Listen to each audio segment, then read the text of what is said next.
Michael McHugh has worked in the field of Christian homeschooling for over 30 years with the Christian Liberty Academy homeschool program based in Illinois. He's also written curriculum and textbooks widely used by homeschoolers. He's the director of marketing at homeschool.org, and he joins us now. Thanks for being here. Glad to be with you, David. So there's a lot to talk about. In the last couple of weeks, we heard news that in Texas, some textbooks were being rewritten in a way that some feel is not consistent with reality. Bob Jones University in South Carolina has been very direct in saying that if you don't have a Christian worldview, you both won't learn the right stuff and you won't get into heaven. What's your take on the controversy recently about these the Christian curricula that are being developed? Well, I'm not so sure, David. I really understand the controversy. I think it's a matter of people gravitating towards those models for approaching science that they feel are, best describe the universe as they see it. A universe, by the way, which is an organized universe, not one that's chaotic, one that actually is much more in harmony with the worldview, for example, espoused by Bob Jones University, and one which, by the way, I happen to hold to, which is that we have a God-designed, God-created universe, and therefore it reflects His handiwork. And so therefore, again, I don't quite understand what the controversy is. What do people expect? That people that are Christians, that believe the Bible, that they're going to use a science curriculum and a science approach that completely works at odds with the very things they supposed to believe? Well, it's interesting because many would argue that science and evidence-based research is what is working against the theories taught by a lot of these programs. Well, and of course that would seem to be true on the surface of it. But I agree. You look at, for example, how the people who reject any notion of a God-designed universe, intelligent design, if you will, when they go into the laboratory, Dave, they must borrow from the creationist worldview that holds to absolutes. Because if you really believe that this world came out of chaos via Big Bang or some sort of thing, and then you come into a case where there's nothing directing anything in the universe other than just time and chance. Well, I think that in the same way that I think you are, I may be overgeneralizing the Christian curricula. I think that it's an overgeneralization to just say, hey, the Big Bang, it was chaos. I mean, there's much more nuanced research and explanations for how the universe came to be now. Well, there's no question. Of course, that's evolving as much as the evolutionary theory is evolving. In fact, this is one of the problems with having a discussion like this at all in 15 or 20 minutes, because you know as well as I know that the whole theory of evolution right now is in a constant state of flux and shift, and as well as creationist theory is not a completely, utterly stagnant thing. So, of course, I understand that. Where I have a problem here is that these textbooks are causing kids to fall dangerously far behind once they get to college. And what I mean by that is that more and more evidence exists about students that are taught that evolution doesn't exist, and that if someone tries to teach you evolution, you should resist that. And that includes also that the Earth is 6,000 or 7,000 years old, that God planted dinosaur fossils to test their faith. Then they go to college where they're going to get what I would call a research and science-based education. They struggle. They don't do well at all. How do you fix that? Well, there's nothing to fix because it's not broken, Dave. I, first of all, would challenge you to show me one study that shows that these children that you're talking about that are coming out of a creationist perspective of learning when they're young are somehow faltering and falling behind in college. Because, for example, I don't have to go very far from my own home to know that my students have graduated from a Christian curriculum in science and have gone on to leading colleges, both Christian and secular, and have graduated with the very highest honors.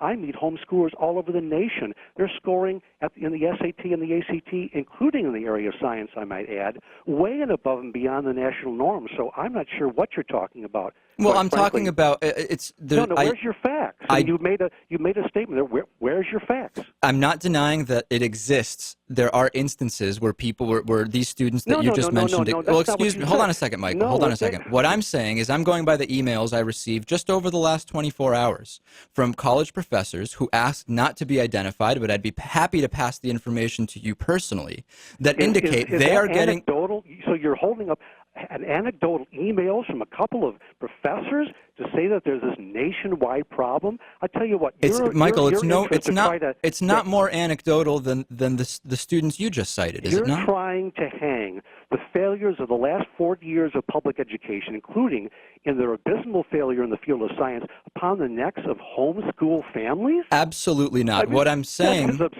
absurd. It would be absurd if somebody in this conversation had said it. I did not. You did. What I'm saying is that said it. I said it exists anecdotally.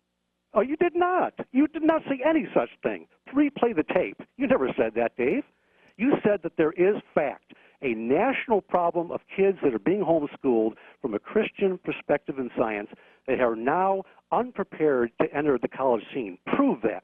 No, I didn't say that. We'll certainly rewind the tape. What I said is that it exists. It does exist is all I said. Not. Oh, so you're saying nobody has ever had trouble in college because they went in believing that the Earth was 6,000 years old? Well, now you see, that's a horse of a different color, isn't it? Of course. Nobody's saying that people that are being homeschooled to a person, quote, never have any problems entering college, be it in science or reading or math. That would be silly of me to say that. And of course, I'm not going to say any such thing. Do you believe personally that the Earth is 6,000 or 7,000 years old? I don't know. I wasn't there. Were you? What do you believe? I believe that we have a relatively young Earth, and I believe that, for example, for some solid reasons. For example, you look at the case of I remember when we landed on the moon, for example, in 1969. NASA scientists, motivated by their evolutionary presuppositions at that time, designed a lunar module when it landed on the moon with those very long legs and pods. Why? Because they believed that because the Earth and Moon, the cosmic, is so old, that there should be anywhere from a minimum of 2 to a maximum of 3 feet of moon dust. That's why they designed it that way. Guess what, Dave? It turns out there's only just 2 or 3 inches of moon dust up there, not 2 or 3 feet. Well, why? Why is that if the world is just absolutely, unquestionably billions and millions of years old? Another fact, 1980, Mount St. Helens eruption, an historical fact in Washington State. That thing blew sky high. And in the process, in the aftermath of the Mount St. Helens eruption in 1980 in Washington State, there was created a miniature Grand Canyon complete with multiple layers of strata, complete with fossilized wood laid down by the blast of that eruption. And now that area right now, or Mount St. Helens, as we speak, is being tested. And there are logs in there that were blown down in that blast that are now, through carbon dating at hundreds of thousands of years old. And it's a fact. It's a proven scientific fact that those logs couldn't be more than 100 years old. And furthermore, there's multiple layers of strata, which if you go out to Washington State, you can see it yourself, would look to be, from all the so-called evolutionary theory, all the old Earth people would say, well, see, here's proof that this canyon that formed must be millions, if not billions of years old. Let me just... It can be demonstrated that was done in a matter of weeks. I am not a scientist, but just to present to our audience, just the first argument you made about moon dust, that argument and the estimates of how much moon dust there should be are based on the moon having an atmosphere equivalent to the one on Earth. Once we arrived on the moon, it was very clear immediately that there was not the same atmosphere. Ultraviolet light was not turning rock to dust the way that it does here on Earth. So that specific argument, the moon dust claim specifically, just to take one of those, we can throw it directly out the window. You missed my whole point. The point is a NASA scientist, motivated specifically by his evolutionary biases and presuppositions, designed that lunar craft the way that he did. And it turns out, guess what, Dave? Scientists can be wrong, and they often are. And in point of fact, there's lots of scientists today who aren't Christian, by the way, that do not believe in evolutionary theory. This notion that it's just the far right that rejects evolution, and therefore we're all Neanderthals, is absolutely inaccurate. Well, I think I think we're starting to talk about two different things, which are, is the Earth young, and can scientists be wrong, which are two different things. But just for our audience, the moon dust is an interesting one, and I think that clearly is not one that proves anything about the Earth's age. Let me move on a little bit. to you, you're saying it makes sense to teach children a curriculum based around the idea that Jesus, a man that is believed by many to have been born to a woman who never had sex on December 25th, died and came back to life, is the right structure around which to build curriculum. Am I right in thinking that? Well, Dave, with all due respect, Yeah. your characterization of my friend, Jesus Christ, I find so highly offensive. I'm not going to address your question. If you want to rephrase it, I'll address it, but I am highly offended. Well, I don't mean I don't know what is highly offended. I don't know what's offensive about the question. I'm getting flagged in our studio by some of our Christian interns saying they don't know anything offensive. Let me rephrase it, though. Given that there are so many theories, including that of Horus, Attis, Krishna, Dionysus, Mithra, all that are based around a God born on December 25th to a virgin who was resurrected after death. Do you feel comfortable moving forward, educating hundreds, thousands, tens of thousands of students based around one of those theories, given that there is so much more that we could base curriculum around? Well, curriculum ultimately, Dave, and answer your question, has to be based on the truth. True science will flow out of a true grounding of what is right and true. And so everyone in viewing the world around us, in viewing facts and making observations, has a starting place. And my starting place, in answer to your question, is that Jesus Christ is Lord. He is the Creator. He made the world. It's His. And all facts have meaning and significance in relationship to Him as the Creator. And I feel exactly the way that George Washington Carver did. If you've not read a biography of him, I highly recommend it. He set up a little place called God's Workshop. And his joy is, as a scientist, and he was a top-notch scientist, by the way, Yeah. his joy was to go in and discover the hidden secrets. He was not an inhibited man any more than I am. I look at the world as being a fascinating place. And for people, by the way, Dave, that don't happen to view the world through my lens, it doesn't bother me in the slightest. I could work shoulder to shoulder with scientists that don't happen to share my worldview.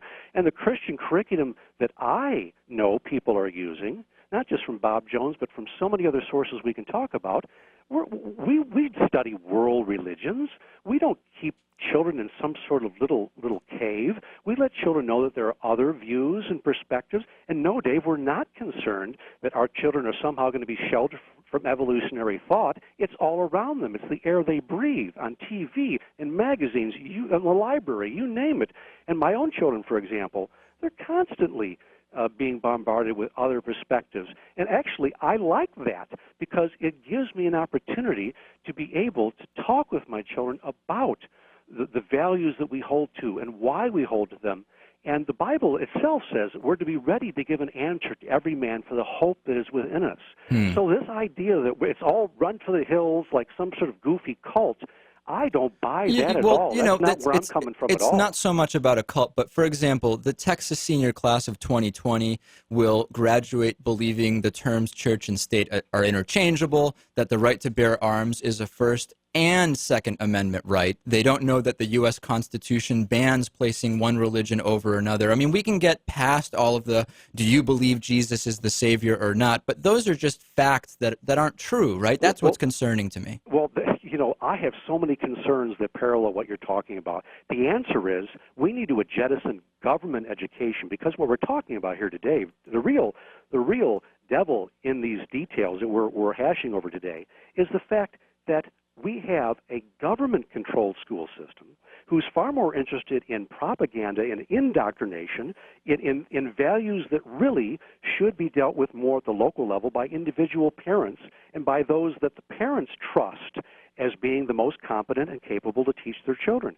And so I think that so much of the travesty that we see in education today and so much of the bogus misinformation stems from the fact that we have a far too bureaucratic, far too centralized approach to education. It's not individualized. We're falling behind the rest of the world.